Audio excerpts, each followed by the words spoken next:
I am here today with Tyler at Veterans Empowerment Organization. Tyler, can you tell me a little bit about your service and what you're doing now? Sure. My name's Tyler Bowser. I was in the United States Air Force from 96 to 2000. Ooh. I worked in satellite and wideband communication, so I took basically the internet and telephones and all kinds of communication out into the battlefield. Ooh. I worked, was part of Operation Southern Watch, which was right after Operation Desert Storm, and then I worked as a contractor for about 3.5 years in Afghanistan. Ooh. Yeah. Mm. So what happened when you got out? So when I got out, it was a hard transition to get out because I had come from an environment where everybody was supportive, looking out for me, to the corporate environment of everybody trying to climb up the corporate ladder and not necessarily always having their own interests first. So I found it really, really hard. But and also another difficult piece is that I got out right after the first big dot-com era, so right in 2000, and I'm working in the technology field. Right. So I went through a couple jobs, ended up going back to school, got my bachelor's degree in information technology. Well, congratulations. Well, thank you very much. And then through a series of events that happened in my personal life, in 2008, I decided to go overseas and work as a contractor. Okay. So I worked in Afghanistan and would come back to the United States for about 10 months at a time and then go back for another 16 months. Ooh. So I came back and landed my dream job the second time. This is in 2012. What was your dream job? Dream job was I was the service and operations manager for a communications company that worked just exclusively in the oil and gas industry. Ooh. So at the time, this was a time where oil and gas was relatively expensive. The price per barrel was up. We were making lots of money.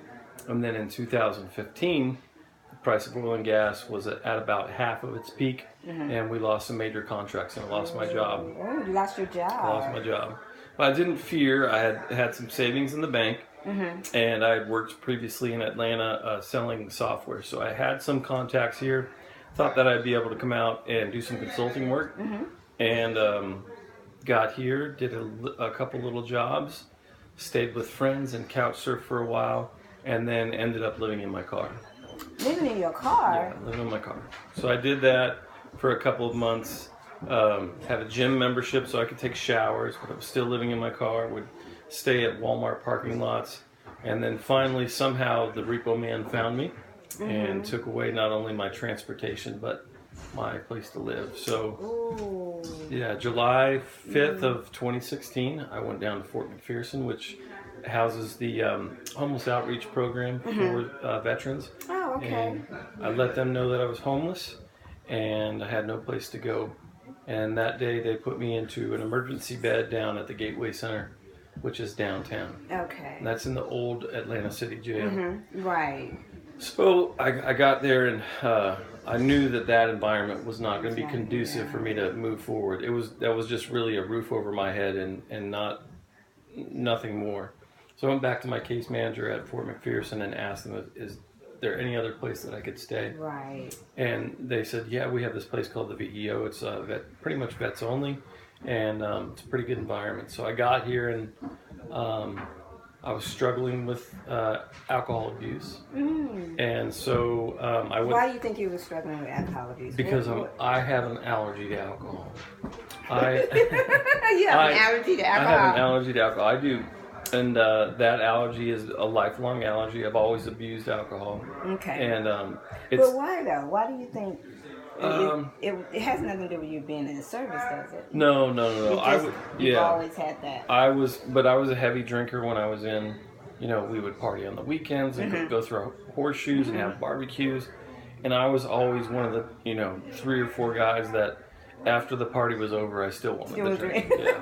Have you given it up? I've given it up. I'm sober now for 7 months. Ooh, 7 months. Wow. Yeah. You did that. I did. So I went to Fort McPherson, and I was lucky enough the VA paid for me to go through a substance abuse training program. And then here at the VEO, we have a substance abuse recovery program. So we meet 4 nights a week, and about 30 or 40% of the veterans that are here participate in that program. Okay. Okay. How long were you staying here? So I originally I was a resident for about 90 days. And then there was a documentary film that was made here at the VEO, and I was a part of that. And the executive director, Franz Fortune, asked me to be a part of the development team to be an ambassador and go out and share the story. So at the beginning of the year, I have taken on that job full time. And like today was out at another engagement today. Yeah. So, and I'm in permanent housing.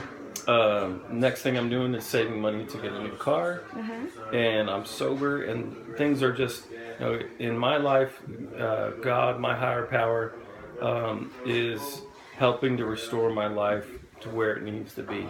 Because what you see, I'm about to tear up, because what you just said proves that there's hope. Because a lot of these guys here, they don't see the hope.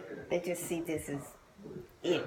Right. They don't see anything beyond being homeless here at VEO. And then the young man that I talked to yesterday, he told me he didn't see the hope because his mind is just really messed up from being in the service. Yeah.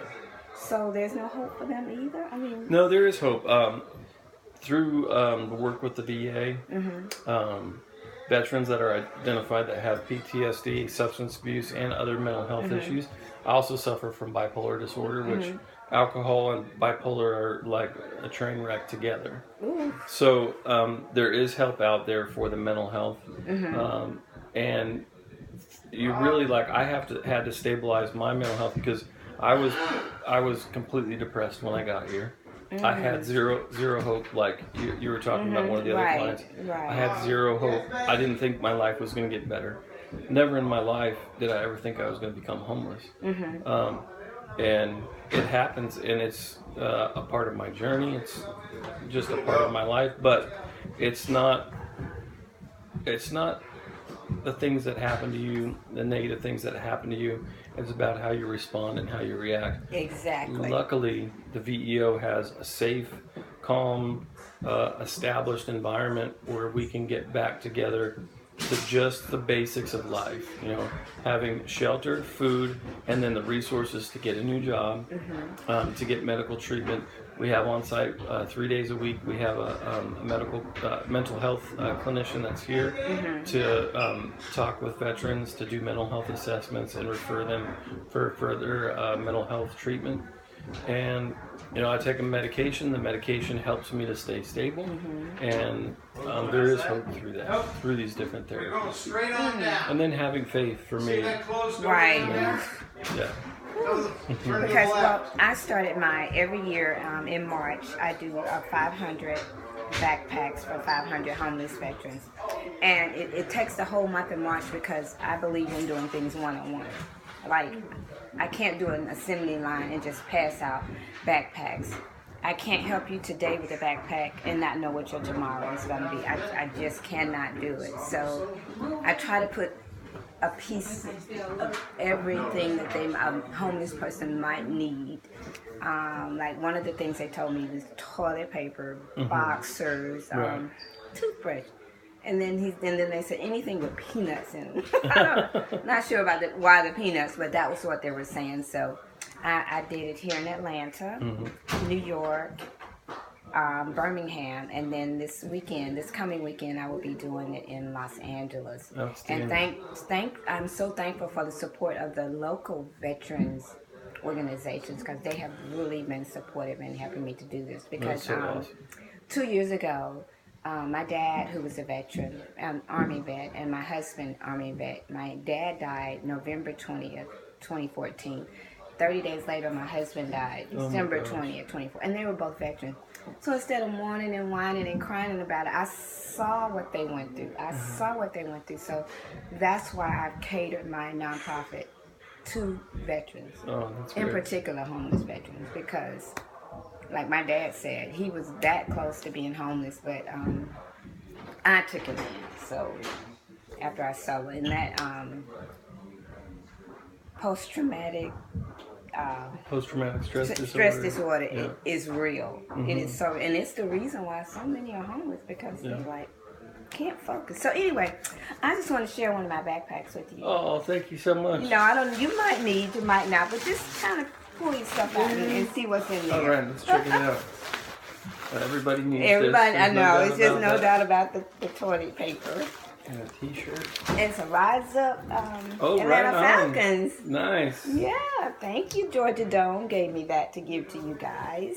Rise up. Rise up. Very nice. And then, And some more. Oh, these are. that's a T-shirt. Yeah. Everybody needs a white T-shirt. T-shirt. T-shirts. Snacks. Snacks, yeah, with the peanut butter, like you said. Some more snacks. More snacks. And some Wet wipes. Wet wipes. Thank you very much. You know, you just add those wings. That's right. That's right. Boxers.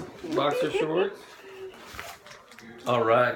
My Yeah. favorite chocolate. Oh, wait, okay, so I wanted to give you $1 million, Oh, yeah. but here's your $1 million chocolate bar. $1 million bar. Oh, thank Okay, you. that's as close as I could get. Thank you very much. That's very sweet. And some flip-flops. Yeah, you know, Very you need those nice. for the shower. Absolutely. Oh, cool. And this is a laundry bag. Yeah, Outstanding. yeah, I love that. That's I have huge. several of those. Uh-oh. I see something Well, no, green. you open the green last. Okay. There's your box of tuna salad. That's, you know, in very case nice. you get hungry Some late at snacks. night.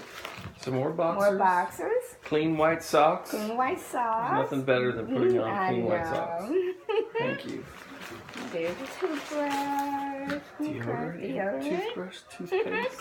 Very nice.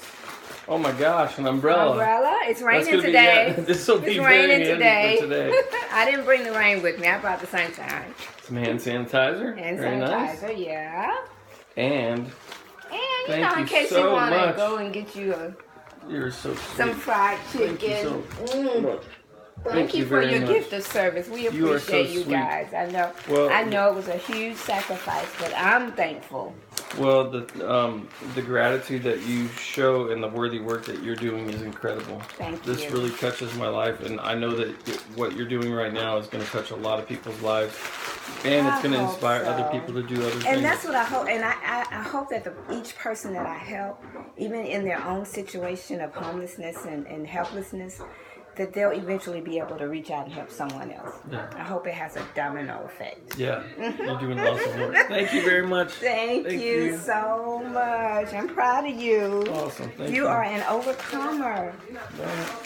I'm Faith- very fortunate. That's Faith, right. the substance of things hoped for and the evidence of things not seen. Amen. And you have that faith. Thank you, darling.